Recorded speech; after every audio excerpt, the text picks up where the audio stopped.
Assalamualaikum warahmatullahi wabarakatuh. Pada kesempatan kali ini saya akan mewawancarai dua kepala sekolah terkait pengambilan keputusan berbasis nilai-nilai kebajikan. Yang mana wawancara yang pertama adalah beliau Bapak Warsito SPDSD dari SD Negeri Moslor 02, dan wawancara yang kedua dengan beliau Bapak Hanif Sutrisno SPDSD dari SD Negeri Panisia 03. Selamat menyaksikan.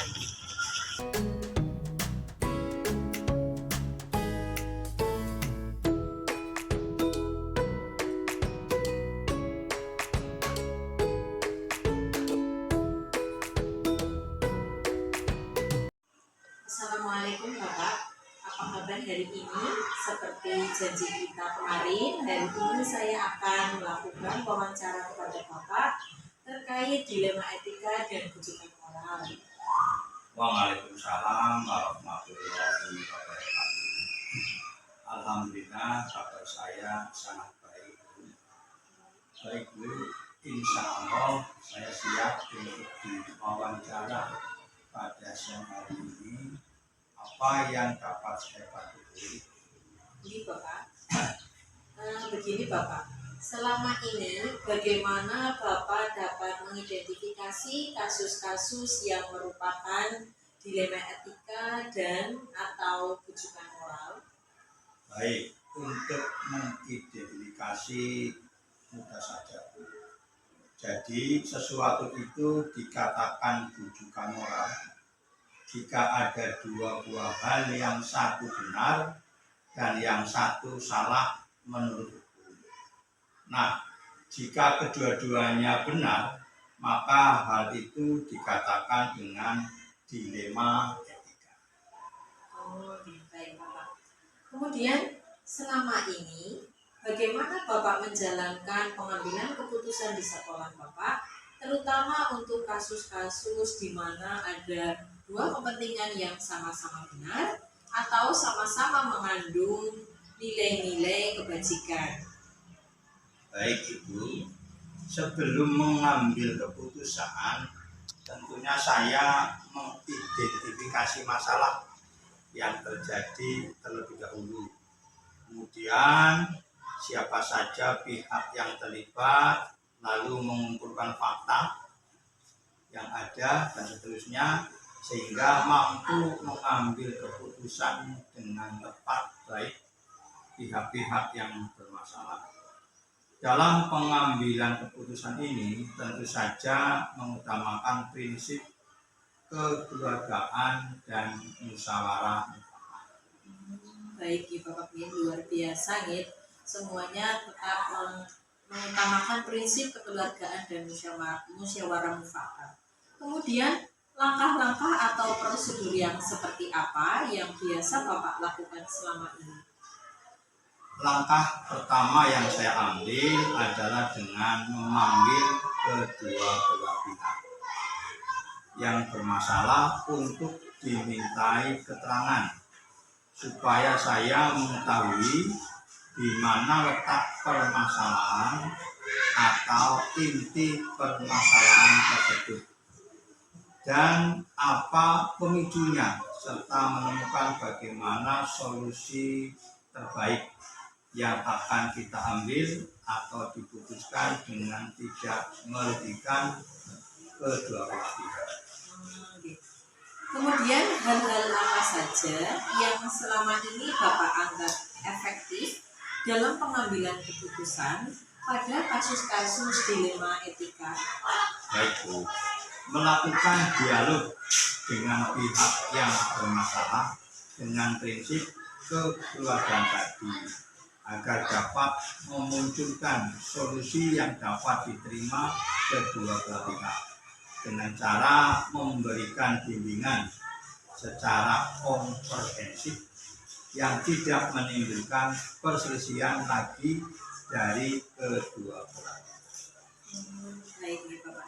Lanjutnya Bapak, hal-hal apa saja yang selama ini merupakan tantangan dalam pengambilan keputusan pada kasus-kasus dilema etika?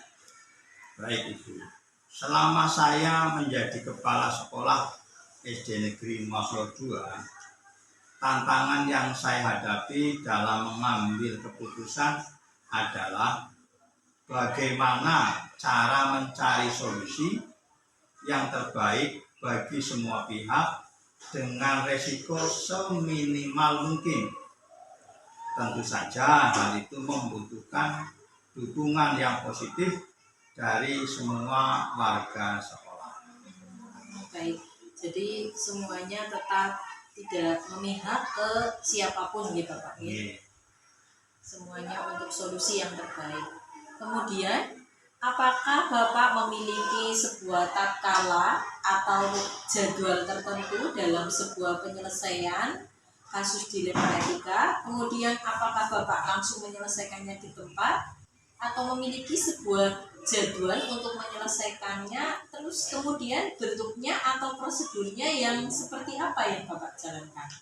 Baik, sebagai kepala sekolah, langkah yang tepat yaitu menyelesaikan permasalahan yang ada secara langsung dan diselesaikan di sekolah pada hari itu agar tidak berkepanjangan serta tidak menimbulkan perselisihan yang baru dengan melibatkan beberapa pihak terutama Dewan Guru untuk memberikan pertimbangan dan masukan yang baik serta kalau perlu pengawas sekolah dan komite sekolah tergantung pada karakter masalah yang dihadapi.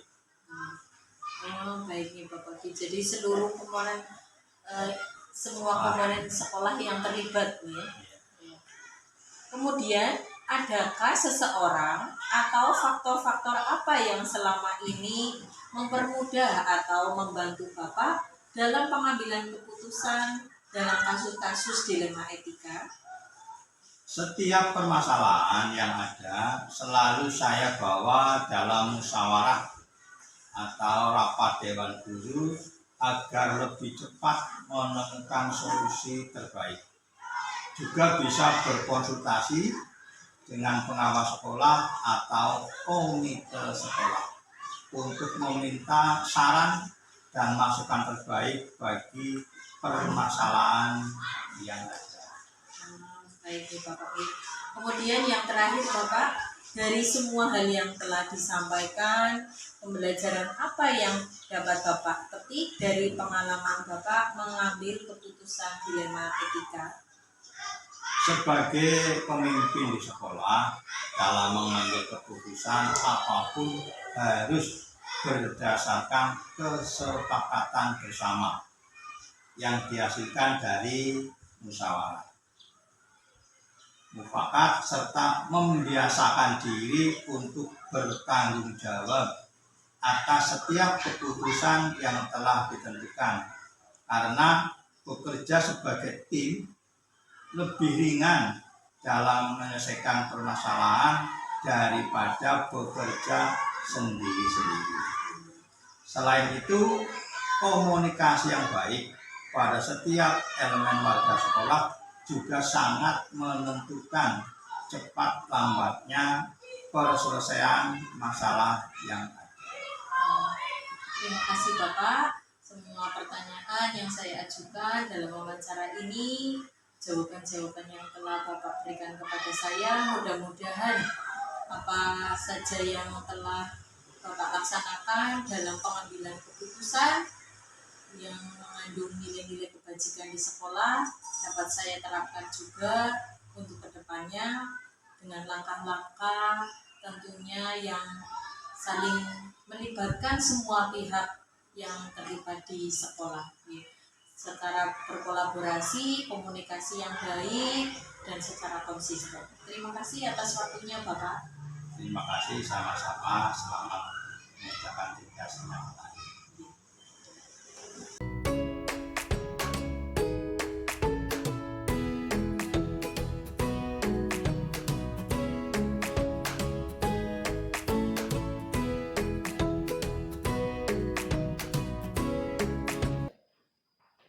Assalamualaikum Pak Hanif, apa kabar hari ini?